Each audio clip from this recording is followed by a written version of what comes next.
এদেশের স্বাধীনতায় যারা বিশ্বাস করেনি তারা ধর্মের ভিত্তিতে রাজনৈতিক বিভাজন করতে চায়।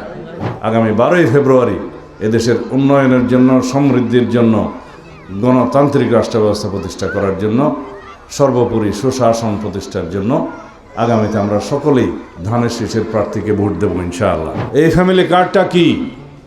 যার হাতে এই ফ্যামিলি কার্ড থাকবে তিনি হবেন পরিবারের প্রধান মহিলা কর্ত্রী। আমাদেরকে ঐক্যবদ্ধ থাকতে হবে, এই দেশের স্বাধীনতা সার্বভৌমত্বকে সুরক্ষিত রাখতে হবে। বাংলাদেশের গণমানুষের দল বাংলাদেশ জাতীয়তাবাদী দল এদেশের পক্ষের শক্তি, মুক্তিযুদ্ধের পক্ষের শক্তি, স্বাধীনতার পক্ষের শক্তি বাংলাদেশ জাতীয়তাবাদী দল। এদেশের হিন্দু, মুসলমান, বৌদ্ধ, খ্রিস্টান, অন্যান্য ধর্মাবলম্বী সমস্ত ধর্মবর্ণের মানুষ, সমস্ত ভাষাভাষীর মানুষ, সমস্ত সংস্কৃতির মানুষ সকলকে ঐক্যবদ্ধ করে বাংলাদেশি পরিচয় দিয়েছিলেন শহীদ রাষ্ট্রপতি জিয়াউর রহমান।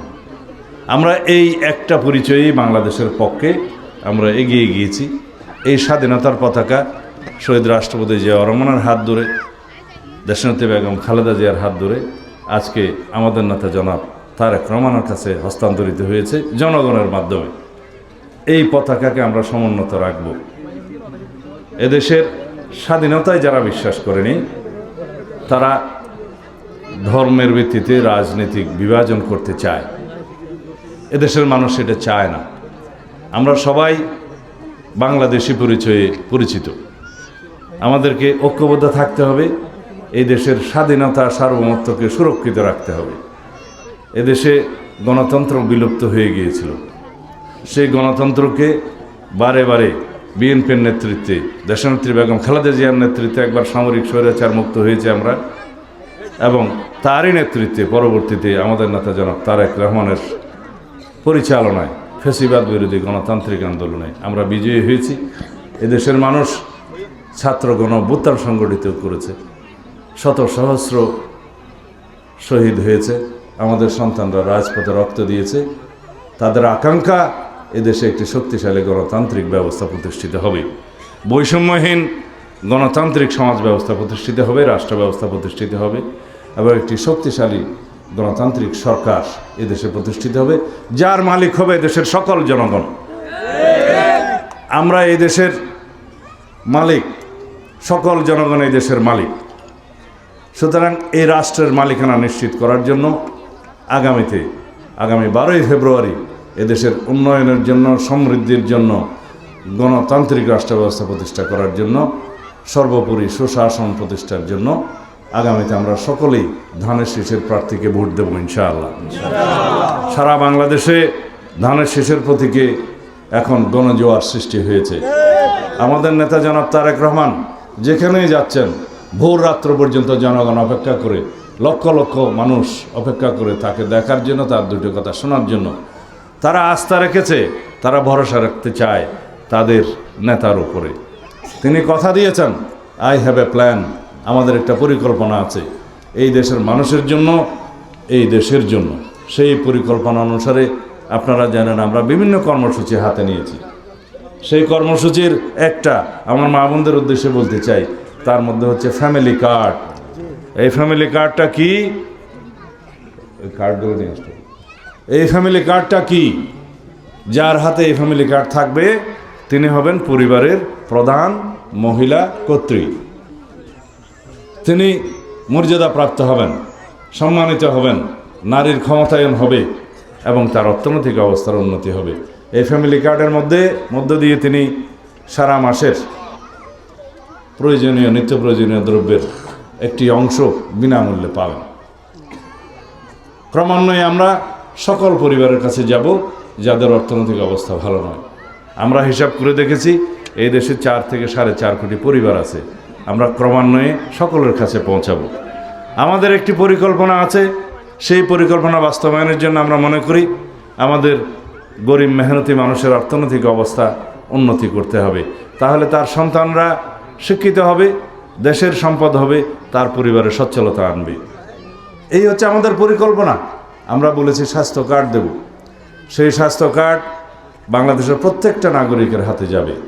তার মধ্যে দিয়ে সে বিনামূল্যে সরকারি হাসপাতালে চিকিৎসা পাবে, প্রয়োজন অনুসারে বেসরকারি হাসপাতালে সরকারি সহযোগিতায় তারা উন্নত চিকিৎসা পাবে যাদের প্রয়োজন, যারা অর্থকষ্টে উন্নত চিকিৎসা এই সেবা নিতে পারেন না স্বাস্থ্যসেবা। আমাদের পরিকল্পনা পরিষ্কার। আমরা বলেছি কৃষকদের জন্য কৃষি কার্ড দেব। সেই কৃষি কার্ড প্রত্যেকটা কৃষকের কাছে থাকবে, বড় কৃষক, মাঝারি কৃষক, ক্ষুদ্র কৃষক প্রত্যেকের কাছে থাকবে। সেই কৃষক লবণ চাষি হতে পারে, মৎস্য চাষি হতে পারে, পশুপালন করতে পারে, ধান চাষ করতে পারে, সকল চাষিদের কাছে থাকবে। তারা সেই কার্ডের মধ্য দিয়ে ডিজিটাল পদ্ধতিতে আবহাওয়ার রিপোর্ট পাবে, তারা সেই কার্ডের মাধ্যমে কৃষি লোন পাবে এবং কৃষি পণ্যের যে সমস্ত কৃষি উপকরণের প্রয়োজন তা ন্যায্য মূল্যে পাবে, আর তার উৎপাদিত দ্রব্য যথাযথ মূল্যে বিক্রি করতে পারবে সেই ব্যবস্থা সরকার করবে।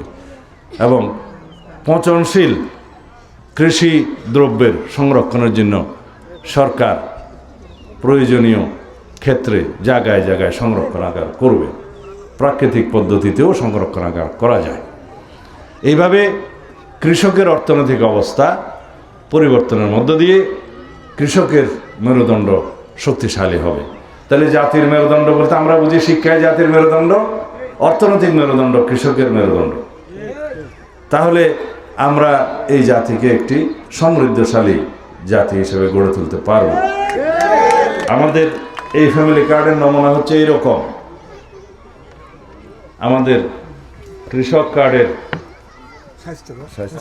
স্বাস্থ্য কার্ডের নমুনা হচ্ছে এইরকম এবং কৃষক কার্ডের নমুনা হচ্ছে এইরকম। আমাদের কর্মসূচি আছে, পরিকল্পনা আছে, নীতি আছে, আদর্শ আছে, সেটা আমরা জনগণের সামনে প্রকাশ করেছি, উন্মুক্ত করেছি। আমাদের নীতি আদর্শ এই বাংলাদেশের সকল মানুষকে নিয়ে একটি সমৃদ্ধশালী জাতি গঠন করা। আমাদেরকে ঐক্যবদ্ধ থাকতে হবে। সেই জন্য আমাদের যে সমস্ত পরিকল্পনা আছে তার মধ্যে কয়েকটির কথা বললাম। আমরা বলেছি শিক্ষাক্ষেত্রে আমরা বৈপ্লবিক পরিবর্তন সাধন করতে চাই।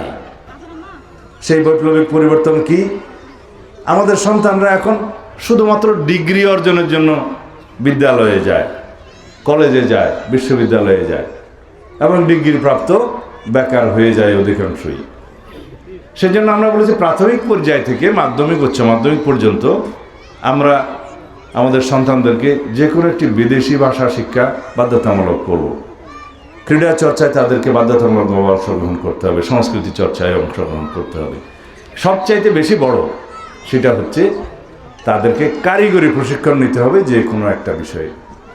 সেই কারিগরি প্রশিক্ষণটা প্রাপ্ত শিক্ষার্থী তার শিক্ষা জীবন শেষে নিজের কর্মসংস্থান নিজে করতে পারবে অথবা চাকরির সংস্থান করতে পারবে দেশে এবং বিদেশে।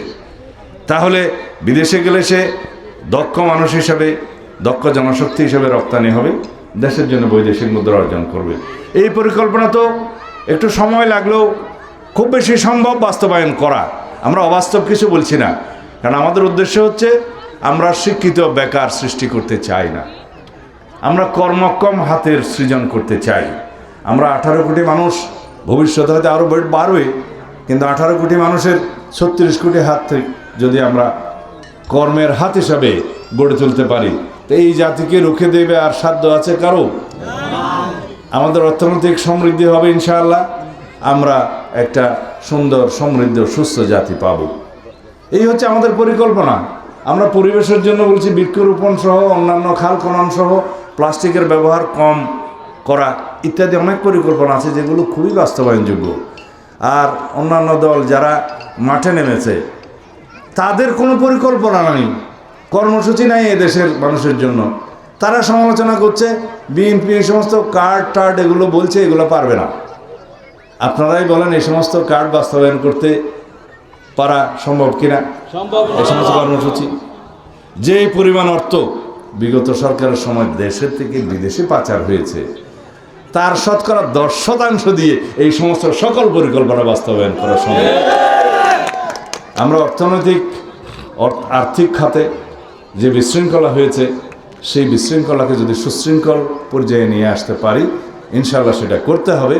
তাহলে পরে এই সমস্ত কর্মসূচি বাস্তবায়ন করা খুবই সম্ভব। তা আমরা শিক্ষা ক্ষেত্রে, স্বাস্থ্য খাতে, কৃষকের ক্ষেত্রে এবং আমাদের মা বোনদের জন্য সামাজিক সুরক্ষার ক্ষেত্রে যে সমস্ত পরিকল্পনা দিয়েছি, এই পরিকল্পনাগুলো ইনশাআল্লাহ বাস্তবায়নের জন্য আপনারা সবাই ঐক্যবদ্ধভাবে ধানের শীষের পক্ষে রায় দেবেন আগামীতে সারা দেশে।